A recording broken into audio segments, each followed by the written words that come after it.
In this lecture, I'm going to demonstrate the Project from View tool, and at the end of the lecture, I'll take all of the islands that we create and use the Stitch tool to bring them all together. So what I've done is I created two cubes, and I'm going to join them together so that we can edit them both at the same time. I'm going to center in on that and change to front view and just bring the camera back a little bit. Notice I am in perspective, not in ortho right now. Let's go ahead and use the Project from View tool just like this. I just want to kind of demonstrate how this works. The Project from View tool takes whatever you see in the 3D side and it projects it exactly the same way in the 2D UV layout. It also takes into consideration the amount of margin or space around everything, so you can see that proportionally there's the same distance of margin between and around everything. So that's kind of an important thing to note. You could use the Project from View for perspective objects. For example, you could, let's say you wanted to paint on the surface of all this, but you really weren't interested in painting on the back. You could select all of these surfaces like this and do a Project from View just like that. If you weren't planning on moving your camera at all and you just wanted to, maybe for example you have a cutscene in your game and you just wanted to do like a still shot or something like that, you could actually paint on this and do a job like that. But that's not necessarily what I would use the Project from View tool for. What I have in mind is using the orthographic camera and projecting from view so that you get these nice, crisp, clean, square surfaces, or whatever the shape is. You can get an exact replica of whatever the shape of your object is if you're looking at it like in the side view or the front view or whatever.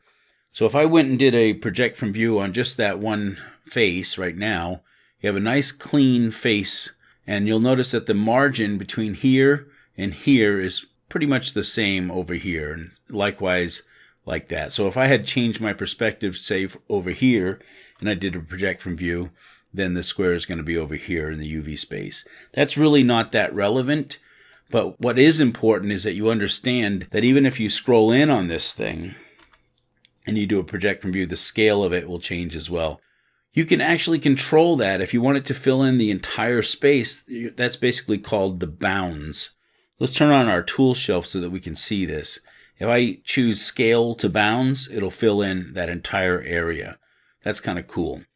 If I use Project from View with bounds, it'll basically do the Project from View and just turn that on for you. So that's basically how that works.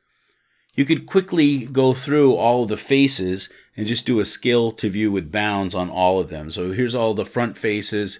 I'm just going to go through real quick and do all of the faces like this. So here's the back. Well, that was the right side.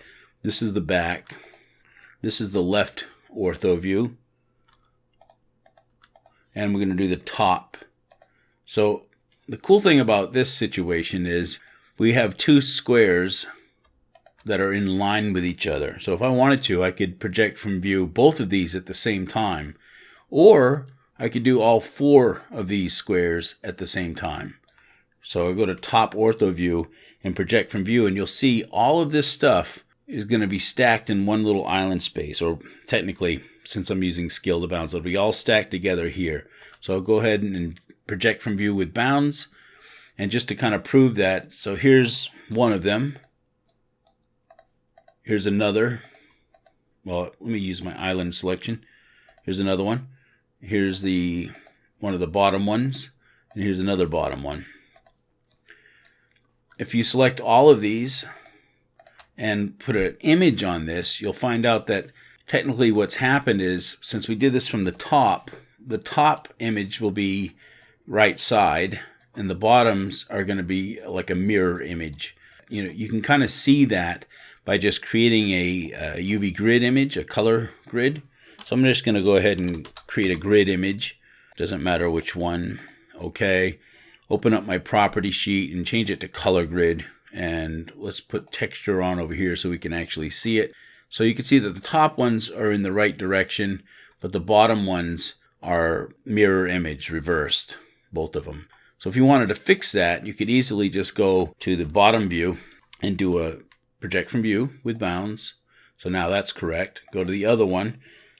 I could have selected both of these at the same time, but it doesn't really make a difference.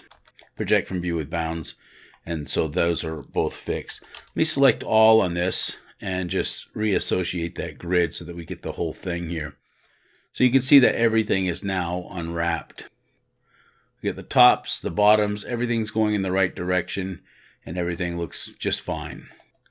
Looks great with a checkerboard pattern, so this is good to go. If you wanted all of the faces to have exactly the same artwork, it's all ready for that right now. If you wanted it to have different artwork, then you're going to need to basically lay this out in a T formation so that you can actually see that. So I'm going to go ahead and demonstrate that using the Stitch tool. But before I get started, let me close up some of these windows here. Let's go to the front view. We're going to do both of these objects, but I'll do this one first. So we're going to go to the front. This is the front face here. And all we really want to do, we're going to put the front face in the center, and everything else is going to basically go out in a T formation out from the center of this front. So this one's already set. So here's the top. So we're going to grab that one, and I'm holding it on my control key so that I can snap it right to the top of that. Okay. So this is one way you could stitch these together because they happen to be aligned to the grid. So I'm going to grab that and put that over on the right side. Grab this and put it on the left side. And because these are all exactly on the grid, they're going to automatically stitch together. Okay. But there is another way to do a stitch if things weren't all together. I'm going to actually do it right here. I'm going to not use control and just let this thing go in some random spot and then link select the rest of that cube. Because I fell off grid, I need to find a way to snap this over to there. If I tried to grab it and snap it right now, the snapping is off center. I might get it close, but it's not right on. How do I actually get it right on? So what you do is use the Stitch tool, which is the letter V on your keyboard. I'm going to use V instead of this because this is a little awkward.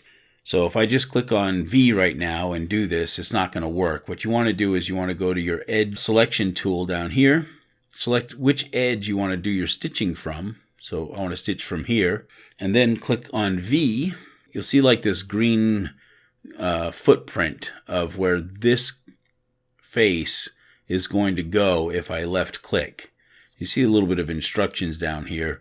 So basically it's saying that this selected face is going to end up in that green shadow if I left click. If that's not going to work for me, I can hit the I and it'll find other things that can happen. So in this scenario, this entire island will be moved over to this cube. So you can see kind of the shadow of this island or the footprint of that island. You can see it. It's going to actually migrate over here to meet this cube. That's not necessarily what I want. So I'm going to go back to the other option by clicking the I again. And I can toggle back and forth between them by just hitting the I. This is the one that I want because I don't want to move this off grid. I want to move this on grid. So once you have it configured, just go ahead and left click and it'll move it over there. I saved the second cube so that we can see this happen 6 more times. Okay. So let's go ahead and select this face. Well, let's find the front first of all. Here's the front. And the front is already set. Let me put this back on island selection. Here's the top. So I'm going to grab that and I'm not going to snap this time. I'm just going to move it loosely over to the top. And I'm going to do the same thing on all of these without really going into great detail. I'm just going to work and you can kind of see what I'm doing here again.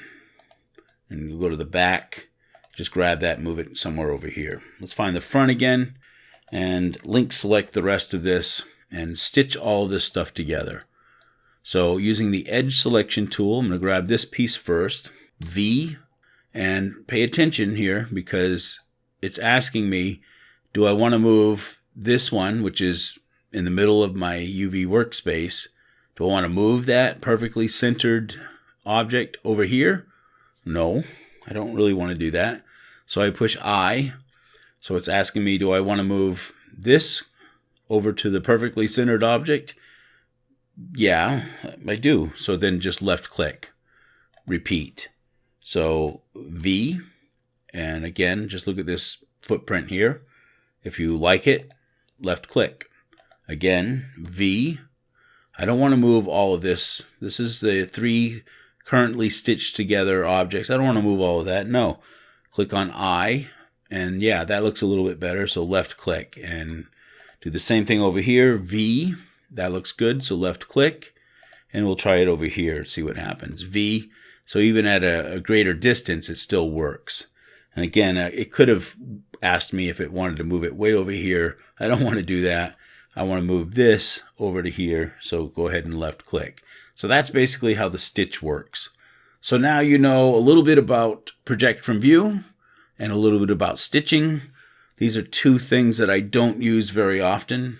You will see me use the project from view, maybe the stitch tool throughout the rest of this course, but it's not something that I lean on that much. For me, I like to try to stay on grid as much as I possibly can, so I find that holding in on control and using the increment snapping works pretty good. But when I fall off grid, I definitely use tools like stitch, and project from view has been known to bail me out of trouble from time to time when I have geometry that doesn't want to unwrap with conventional measures.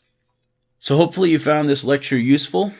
I'd recommend going in here and trying stitching and project from view with different shaped objects and just see what you come up with. If you have any questions, use the discussions, and I'll see you in the next lecture.